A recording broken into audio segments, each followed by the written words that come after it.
Hi hello అందరికీ welcome back to our channel. ఈరోజు మన ఛానల్లో వరలక్ష్మి వ్రతం స్పెషల్గా పూర్ణం బూరెలను చూపిస్తున్నాను.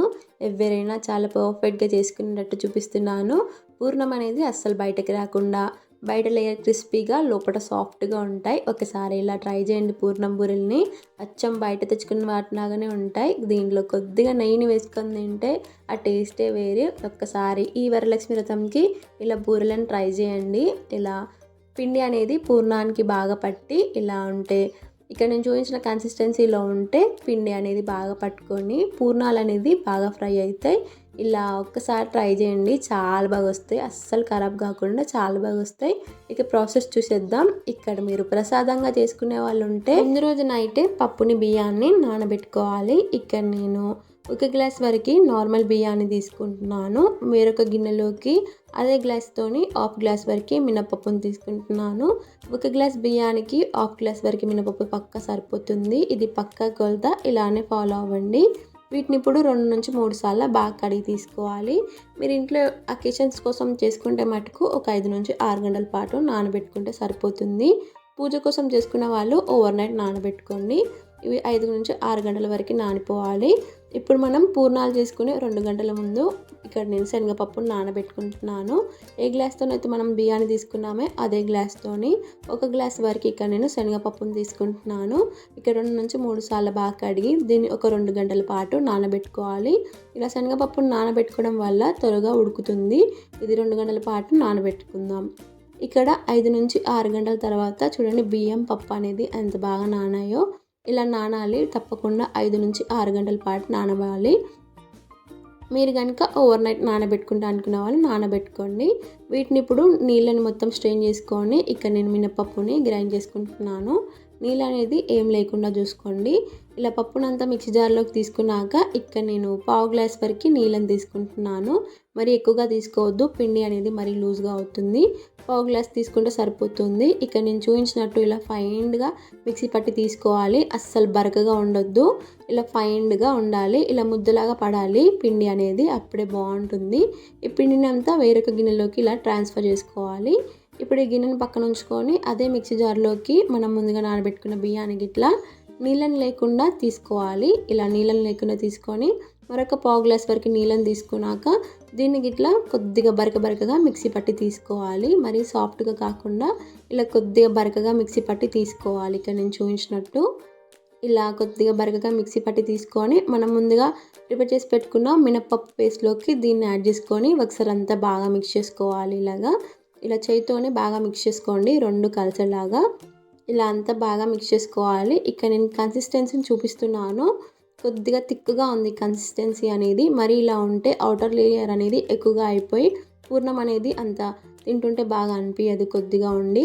సో దీంట్లోకి ఇక్కడ నేను కొద్దిగా వాటర్ని యాడ్ చేసుకుంటున్నాను, కొద్దిగా లూజ్గా చేయడానికి కన్సిస్టెన్సీ అనేది.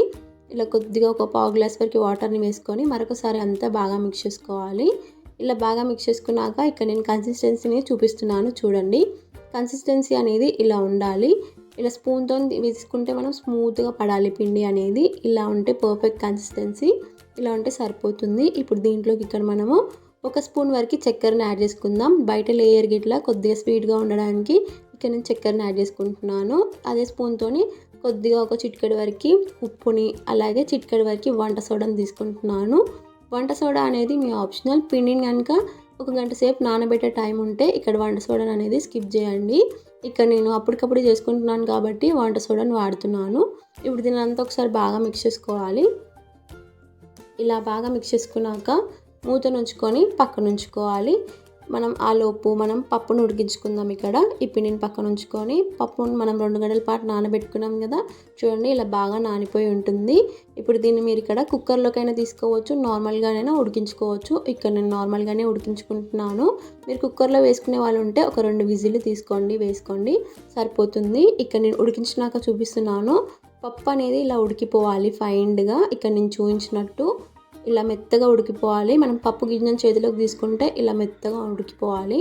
ఇలా ఉడికిపోతేనే సరిపోతుంది. ఇలా ఇప్పుడు పప్పులో నుంచి వాటర్ని అంతా తీసుకొని స్ట్రెయిన్ చేసుకొని వాటర్ అంతా పోయాక మిక్సీ జార్లోకి తీసుకుంటున్నాను నేను ఇక్కడ. ఇలా మిక్సీ జార్లోకి తీసుకున్నాక దీన్ని ఫైన్గా కొద్దిగా బరకగా మిక్సీ పట్టి తీసుకోవాలి. మరీ మెత్తగా కాకుండా పప్పులు అనేది అక్కడక్కడ ఉండేలాగా ఇలా కొద్దిగా బరకగా మిక్సీ పట్టి తీసుకోవాలి. ఇలా మిక్సీ పట్టి తీసుకున్న పప్పుని ఇక్కడ మనం పక్కన ఉంచుకొని మనం ఇప్పుడు పాకాన్ని పట్టి తీసుకుందాం. ఒక పెద్ద గిన్నెని తీసుకొని దాంట్లోకి మనం ఏ గ్లాస్తోనైతే పప్పుని తీసుకున్నామో అదే గ్లాస్తోని 1 గ్లాస్ వరకు బెల్లాన్ని తీసుకుంటున్నాను. ఇది కరెక్ట్ స్వీట్నెస్ అండి. మరీ ఎక్కువగా తీసుకున్న బెల్లం అనేది పూర్ణం మరీ స్వీట్గా అయి తినాలనిపించదు. పూర్ణం బూరెలు అనేది 1 గ్లాస్ సరిపోతుంది. దాంట్లోకి పావు గ్లాస్ వరకు నీళ్ళని తీసుకొని బెల్లాన్ని కరిగించుకోవాలి. ఫ్లేమ్ని లో ఫ్లేమ్లో ఉంచుకొని ఇలా బెల్లం అనేది పూర్తిగా కరిగినాక మనం ముందుగా పట్టి పెట్టుకున్న శనగపప్పు ఏదైతే ఉందో దాన్ని ఇప్పుడు దీంట్లోకి యాడ్ చేసేసుకుంటున్నాను. ఇలా మిక్సీ పట్టుకున్న శనగపప్పునంతా దీంట్లోకి యాడ్ చేసేసుకున్నాక ఇక్కడ నేను చూపించినట్టు స్పూన్తోని స్మాష్ చేస్తున్నట్టు మిక్స్ చేసుకోవాలి. ఇలా మిక్స్ చేయడం వల్ల మనం పట్టుకున్న పాకం అనేది పప్పుకంతా పట్టి టేస్ట్ అనేది బాగుంటుంది. ఇలా స్మాష్ చేస్తున్నట్టు బాగా మిక్స్ చేసుకోవాలి. ఇక్కడ నేను చూపించినట్టు కొద్దిగా దగ్గరకు వచ్చేంత వరకు కలపడం మట్టుకు ఆపకుండా ఇలా బాగా మిక్స్ చేసుకోవాలి. ఇలా ముద్దలాగా వచ్చేంత వరకు మిక్స్ చేసుకున్నాక ఇక్కడ నేను 2 యాలకులను వేసుకుంటున్నాను. మీ దగ్గర కనుక పౌడర్ ఉంటే వేసుకోండి. అలాగే దీంట్లోకి 1 స్పూన్ వరకు ఇక్కడ నేను నెయ్యిని వేసుకుంటున్నాను. బాగుంటుంది ఫ్లేవర్ మటుకు.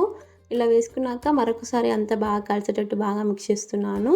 ఇలా బాగా మిక్స్ చేసుకోవాలి. ఇక్కడ నేను చూపించినట్టు ముద్దలాగా వచ్చేంత వరకు మిక్స్ చేసుకొని ఈ స్టేజ్లో స్టవ్ని ఆఫ్ చేసేసుకోవాలి. ఇలా రావాలి, ముద్దలా రావాలి. ఇలా వచ్చిన తర్వాత స్టవ్ని ఆఫ్ చేసేసుకొని పక్కకు తీసుకొని కొద్దిగా వేడి ఉన్నప్పుడే ఇక్కడ నేను చూపించినట్టు మీడియం సైజ్ బాల్స్ లాగా ముద్దలాగా కట్టి తీసుకోవాలి పూర్ణం ముద్దల్ని. ఇలా నేను చూపించినట్టు మరీ పెద్దగా కాకుండా చిన్నగా కాకుండా ఇలా మీడియం సైజులో కట్టి తీసుకోవాలి. ఇలా ఇక్కడ నాకు మటుకు 9 వచ్చినాయి. అన్నీ ఒకే సైజులో వచ్చేలా చూసుకోండి పూర్ణం ముద్దలు అనేది. ఇప్పుడు వీటిని పిండిలో డిప్ చేసుకొని డీప్ ఫ్రై చేసేసుకోవడమే. మనం ముందుగా పట్టి పెట్టుకున్న పిండి కొద్దిగా ఉంటుంది. దీన్ని మరొకసారి అంతా బాగా మిక్స్ చేసుకోవాలి. ఇలాగా కన్సిస్టెన్సీ అనేది మరొకసారి చూపిస్తున్నాను. ఇలా సాఫ్ట్గా ఉండాలి. ఇప్పుడు దీంట్లోకి మనం ముందుగా ప్రిపేర్ చేసుకున్న పూర్ణం ముద్దలను వేసుకొని బాగా పిండి కోట్ అయ్యేటట్టు బాగా కోట్ చేసేసుకోవాలి. ఇలా స్పూన్తోనే ఇలా తిప్పుతూ కోట్ చేసేసుకొని డీప్ ఫ్రై చేసేసుకోవడమే.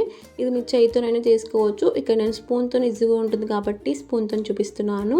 ఇప్పుడు బాగా హీట్ అయిన ఆయిల్లో వేసుకొని డీప్ ఫ్రై చేసేసుకోవడమే. నేను ఒకసారి డీప్ ఫ్రై చేసుకున్నాక ఇక్కడ నేను చూపిస్తున్నాను. అందుకే ఆయిల్ అనేది అలా ఉంది. ఆయిల్ మటుకు చాలా వేడిగా ఉండాలి. ఆ స్టేజ్లో ఇలా వేసుకోవడం వల్ల చాలా బాగా వస్తాయి బూరెలు అనేది. ఆయిల్ బాగా హీట్ ఉన్నప్పుడు ఫ్లేమ్ని లోలో ఉంచుకొని బూరెలను వేసుకోవాలి. ఇలా కడాయికి సరిపోయినట్టు బూరెలను వేసుకోవడమే పూర్ణం బూరెల్ని. ఇక్కడ నేను 5 వరకు వేసుకొని 1 నిమిషం పాటు ఒక సైడ్ ఫ్రై అయ్యాక మరొక వైపు తిప్పుకుంటున్నాను. ఈ స్టేజ్లో లో ఫ్లేమ్లో కాకుండా మీడియం ఫ్లేమ్లో ఉంచుకోవాలి. ఫ్లేమ్ని మీడియంలో ఉంచుకొని టర్న్ చేసుకొని తిప్పుకుంటూ కాల్చుకోవాలి. ఇలానే తిప్పుకుంటూ ఒక 4 నుంచి 5 నిమిషాల వరకు ఫ్రై చేసుకోవాలి. మంచి లైట్ గోల్డెన్ బ్రౌన్ కలర్ వచ్చేంత వరకు 4 నుంచి 5 నిమిషాల వరకు ఫ్రై చేసుకోవాలి. ఇక నేను 4 నుంచి 5 నిమిషాల తర్వాత చూపిస్తున్నాను. చూడండి ఎంత మంచి కలర్లోకి వచ్చినాయో.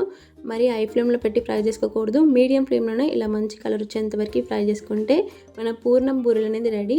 మరి కాస్త ఆయిల్ వేడయ్యాక మరొక బ్యాచ్ని వేసేసుకోవడమే పూర్ణం బూరెలు. చాలా సింపుల్గా ఎవరైనా చాలా సులువుగా చేసుకునే పూర్ణం బూరెలు అనేది రెడీ. అచ్చం బయటకు వచ్చి తెచ్చుకున్న అలాగనే ఉంటాయి టేస్ట్ మటుకు. బయట క్రిస్పీగా లోపల పూర్ణం సాఫ్ట్గా చాలా బాగుంటుంది. ఒకసారి ఇలా ట్రై చేయండి. ఈ వరలక్ష్మి వ్రతం లేదా మీ ఇంట్లో ఎప్పుడైనా ఏమైనా అకేషన్స్ ఉంటే ఒకసారి ఇలా ట్రై చేయండి. చాలా బాగా వస్తాయి. మీకు కనుక ఈ వీడియో నచ్చితే like and share and subscribe to my channel for more recipes. ఈ వీడియో కనుక మీకు నచ్చితే మీ ఫ్రెండ్స్ అండ్ ఫ్యామిలీ మెంబర్స్కి ఈ వీడియోని షేర్ చేయండి. Thank you for watching.